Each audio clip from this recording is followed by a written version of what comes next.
بسم اللہ الرحمن الرحیم۔ کمر درد سے تڑپتے ہوئے لوگوں کے لیے وظیفہ۔ کمر درد انسان کی بیماریوں میں سب سے بڑی بیماری شمار ہوتی ہے۔ اگر کوئی کمر درد سے جھک گیا ہو تو یہ وظیفہ اس کے لیے ہے۔ یہ عمل ہمارے بزرگوں کا انتہائی مجرب عمل ہے۔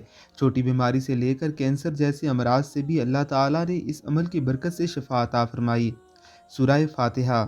وَيَشْفِي صُدُورَ قَوْمٍ مُّؤْمِنِينَ وَشِفَاءٌ لِّمَا فِي الصُّدُورِ وَهُدًى وَرَحْمَةٌ لِّلْمُؤْمِنِينَ يَخْرُجُ مِن بُطُونِهَا شَرَابٌ مُّخْتَلِفٌ أَلْوَانُهُ فِيهِ شِفَاءٌ لِّلنَّاسِ وَنُنَزِّلُ مِنَ الْقُرْآنِ مَا هُوَ شِفَاءٌ وَرَحْمَةٌ لِّلْمُؤْمِنِينَ وَلَا يَزِيدُ الظَّالِمِينَ إِلَّا خَسَارًا وَإِذَا مَرِضْتُ وَهُوَ يَشْفِينِ قُلْ هُوَ لِلَّذِينَ آمَنُوا هُدًى وَشِفَاءٌ اذهب البأس رب الناس واشفي انت الشافي لا شفاء الا شفاؤك شفاء لا يغادر سقما اسأل اللہ العظیم رب العرش العظیم ان یشفیک۔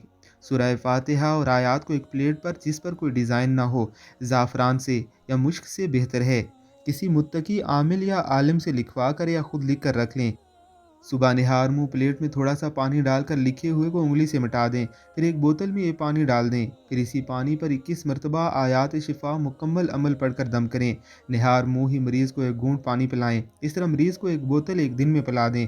40 دن کا ایک کورس ہوتا ہے، ضرورت پڑنے پر زیادہ کورس بھی کرنے پڑتے ہیں۔ اگر پانی بچ جائے تو پاک جگہ پر بہا دیں یا دیگر اہل خانہ پی لیں۔ زعفران سے لکھ کر آب زمزم اور شہد میں ڈال دیں اور ان آیات کو روزانہ 21 مرتبہ پڑھ کر شہد اور آب زمزم پر دم کریں اور دوائی آب زمزم سے استعمال کریں۔ انشاءاللہ العزیز آپ کو مکمل شفا ہو جائے گی۔